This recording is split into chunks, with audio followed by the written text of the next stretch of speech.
And Shem Martin അവിടെ നേരെ ആദർശിലേക്ക്. Second half ഒന്നാം പകുതിയിലെ വാശിയേറിയ മത്സരത്തിന് ശേഷം രണ്ടാം പകുതിയിലേക്ക് വരുമ്പോൾ കുറച്ചുകൂടി എനർജറ്റിക് ആയി ആ ഒരു ത്രോയിൻ എടുക്കാൻ തയ്യാറെടുക്കുന്നു. ലോങ് ത്രോയിൻ നേരെ ബോക്സിലേക്ക് വരുന്നു, പക്ഷേ ബ്ലാസ്റ്റേഴ്സിന്റെ പ്രതിരോധ വാളിൽ തട്ടി അത് പിന്നിലേക്ക് പോകുന്നു. പെനാൽറ്റി ഏരിയക്കുള്ളിൽ അവിടെ പ്രതീഷിൽ നിന്നും നേരെ ആദർശിലേക്ക്. അവിടെ സിബിയും അതുപോലെ തന്നെ അജിത് മെഹബൂബുമാണ് ഒരു ടാക്ടിക്കലി ആൻഡ് ആദർശിലേക്കാണ് പന്ത് എത്തിച്ചേർന്നത്. ബിൽഡിംഗ് ഫ്രം ബിഹൈൻഡ് രണ്ട് ടീമുകളും പിന്നിൽ നിന്നും മത്സരം നെയ്തെടുക്കുവാനാണ് ശ്രമിക്കുന്നത്. വളരെ എത്തിച്ചിരിക്കുകയാണ്.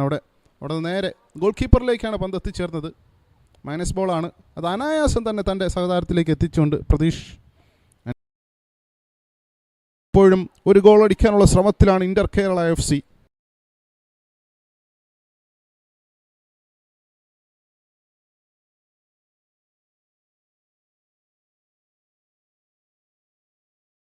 ഇപ്പോഴും അപകടം മാറുന്നില്ല. തുടരെ ആക്രമണം അഴിച്ചുവിടാനുള്ള ശ്രമത്തിലാണ് ഇന്റർ കേരള FC. നോക്കുക, വീണ്ടും പെനാൽറ്റി ഏരിയക്കുള്ളിൽ ബോൾ കടത്താനുള്ള ശ്രമമാണ് അവിടെ ശ്രമിച്ചുകൊണ്ടിരിക്കുന്നത്.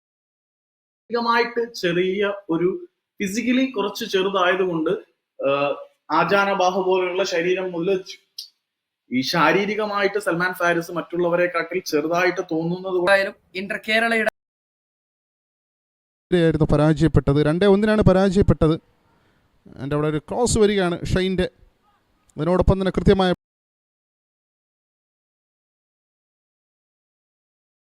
സൽമാനിൽ നിന്നും ബിബിൻ ബാബു അവിടെ നിന്ന് നേരെ ആദർശിലേക്കാണ് പന്ത് എത്തിച്ചേർന്നത്. ആദർശിൻ്റെ ലോങ് ബോളാണ്. മത്സരത്തിൻ്റെ അവസാന നിമിഷങ്ങളിലേക്കാണ് കളി.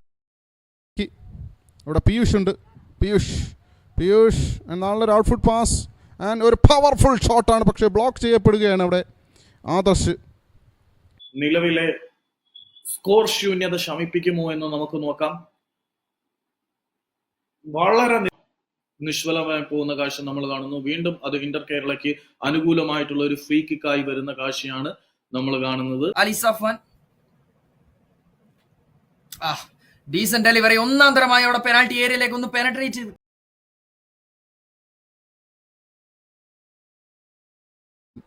ജേക്കബ് ആൻഡ് ടെൻഷൻ നേരെ ആദർശിലേക്ക്.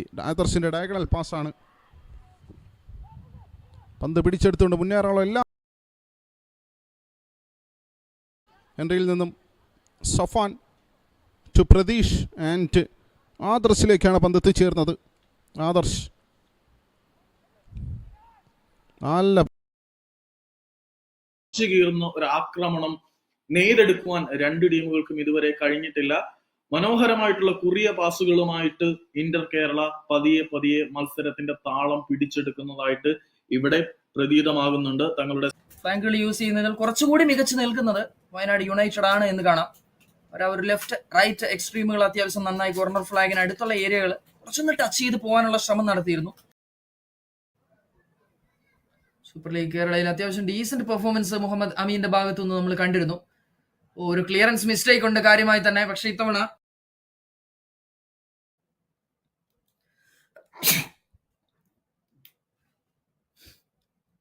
മികച്ചൊരവസരമാണ് എന്തായാലും ഇന്റർ കേരളയെ സംബന്ധിച്ചിടത്തോളം. അവർക്ക് അവിടെ പ്രതീക്ഷിക്കാവുന്ന തരത്തിൽ ഒരു പന്തിന്റെ കൈമാറ്റമാണ്. മർവാൻ, ചെറിയാൻ, മലാങ്ബ ഇവർക്കിടയിൽ മാത്രം അവിടെ ഒതുങ്ങി പോകുന്നുണ്ട്. ഇടയ്ക്ക് സുബാലിലേക്കും പന്തുകൾ എത്തുന്നുണ്ട്. അതുപോലെ ഗതി വീണ്ടും ആർക്കും ഇല്ലാത്ത അവസ്ഥയിലേക്ക് കാര്യങ്ങൾ എത്തുന്നുണ്ട്. രണ്ടാം പകുതിയിൽ കൃത്യമായ ഒരു ആധിപത്യം പുലർത്തുവാൻ കേരള ബ്ലാസ്റ്റേഴ്സിന് ഒരു പരിധി വരെ കഴിഞ്ഞു എന്ന് വേണമെങ്കിൽ പറയാം. കൃത്യമായ ഒരു പൊസിഷൻ ലോങ് ഡിസ്ട്രിബ്യൂഷൻ ആണ് അവിടെ. ഇന്റർ കേരള എഫ്സിയുടെ ക്ലിയറൻസ് നമുക്ക് കാണാം. നേരെ അപകടം വിതയ്ക്കാൻ കഴിയുന്നില്ല. അതുകൊണ്ട് രണ്ട് ടീമുകളും ബോൾ പൊസിഷന്റെ കാര്യത്തിൽ ആധിപത്യം പുലർത്തുക എന്നതാണ് ഇപ്പോൾ നടത്തിക്കൊണ്ടിരിക്കുന്ന ഒരു പദ്ധതി എന്ന് വേണം കണക്കിലാക്കാൻ. വീണ്ടും മത്സരം സാവധാനം പുരോഗമിക്കുമ്പോൾ രണ്ട് ടീമുകളുമായി പോകുന്ന ലോങ് കിക്കുകളാണ് നമ്മൾ ഈ മത്സരത്തിൽ കണ്ടുകൊണ്ടിരിക്കുന്നത്. 24-ാം നമ്പർ ജേഴ്സി അണിഞ്ഞ് മനോഹരമായിട്ടുള്ള പ്രകടനം തേജം അവിടെ ഇന്റർ കേരള FC വേണ്ടി കാശ് വെച്ചുകൊണ്ടിരിക്കുന്ന കാശിയാണ് നമ്മൾ കണ്ടത്. ബ്ലാസ്റ്റേഴ്സ് എന്താണോ ചെയ്യുന്നത് അത് തന്നെ ഉണ്ടായിരുന്നില്ല. സോ അതുകൊണ്ട് തന്നെ അത് ക്യാപിറ്റലൈസ് ചെയ്യാൻ സാധിക്കാതെ പോയി. വയനാട് യുണൈറ്റഡ് വിത്ത് റിക്കവറി സെൻട്രൽ സർക്കിളിൽ തൊട്ടരികിലേക്ക് മനോഹരമായ ഒരു ടച്ചിലൂടെ പന്തുമായി മുന്നിലേക്ക് പോകാനുള്ള ശ്രമം. പക്ഷെ ഫസ്റ്റ് ശ്രമമാണ് അവിടെ നടത്തിക്കൊണ്ടിരിക്കുന്നത്. അതിൻ്റെ രൂപത്തിലേക്ക് വലത് വിങ്ങിൽ കൂടി രൂപം, അവിടെ അഭിനവുണ്ട്. അഭിനവിനും പന്ത് നിയന്ത്രിച്ച് നിർത്താനാകുന്നില്ല. പന്ത് ടച്ച് ലൈൻ കഴിഞ്ഞു എന്ന സ്ഥിരീകരണം വന്നിരിക്കും. ബ്ലാസ്റ്റേഴ്സും ഗോകുലം കേരളയും തമ്മിലുള്ള മത്സരത്തിൽ ഓൾമോസ്റ്റ് ആ ഒരു ഒന്നാം പകുതി അത്യാവശ്യം നല്ല വിരസമായി തന്നെ പതുക്കെ പോയ ഒന്നാം പകുതിക്ക് ശേഷം അത്യാവശ്യം നല്ല എനർജറ്റിക് ആയി തന്നെയാണ് രണ്ടാം പകുതി കാണപ്പെട്ടത്. കിക്കായി മാത്രം മാറുകയാണ്. ഷോർട്ട് ഗോൾ കിക്കായി മാറ്റുന്നു പ്രതീഷിൽ നിന്നും ആദർശിലേക്ക്. അവിടെ നേരെ ടെൻഷൻ ആൻഡ് അബ്ദുള്ളയിലേക്ക്. ഗോവൻ ഫുട്ബോൾ അസോസിയേഷനിലാണ് ഗോവൻ സ്റ്റേറ്റ് ലീഗിൽ 100-നടുത്ത് മത്സരങ്ങൾ ഇതിനു മുൻപ് ഇന്ത്യയിൽ നടത്തപ്പെട്ടിരുന്നത്.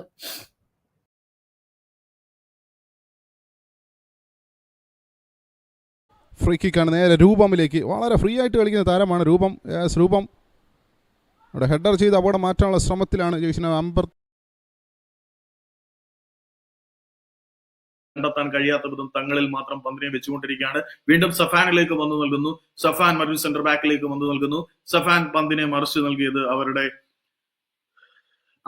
ആദർശിലേക്കാണ്. ആദർശും സഫാനും ആ പന്ത്. നിതിൻ വിൽസന്റെ ഒരു മൈനസ് പാസ് നമുക്ക് കാണാം. ഈ ഒരു അവസരത്തിൽ നേരെ ഡിങ്കലിലേക്കാണ് പന്ത് എത്തിച്ചേർന്നത്. പ്രതീഷിലേക്ക് ആൻഡ് ആദർശിന്റെ ഒരു ഡയഗണൽ പാസ്സാണ്. നേരെ നിമിഷം സമ്മാനിച്ചത് സൽമാൻ ഫാരിസ് ആണ് എന്ന് നമുക്ക് നിസ്സംശയം പറയാം.